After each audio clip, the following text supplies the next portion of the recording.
हे बघा चिंटू बेबी ना आज काका आहेत ना कशिश सोबत एक्झामला गेलेले आहेत. तो एवढा रुसलाय ना की त्याला आज सकाळी बाय करून नाही गेले, बोलून नाही गेले, त्याला फिरून आणलं आणि टेरेसवर सोडलं आणि घाई घाई काका निघून गेले. तर मी 15-20 मिनटं झाले त्याला खा खा म्हणते, हे पण खात नाहीये आणि पाणी पण पित नाहीये. किती माणसासारखं प्रेम असतं बापरे. चिंटू, ए चिंटू खा ना बाळा, हे घे घे खा खा, गुड बॉय आहे ना तू, घे घे खा खा खा. मी काकाला फोन लावू का मी काकांना? खा खा बेटा, खा खा खा खा, लवकर लवकर खाऊन घे, भुका आहे तू सकाळपासून. चिंटू खा रे बेटा, धर.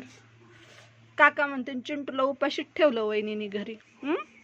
हे पाणी नाही पिला तू, खाल्लं नाही, हे घे खा ना रे. काकाला फोन लावू आपण, व्हिडिओ कॉल लावू. नाही खाते बाबा हा.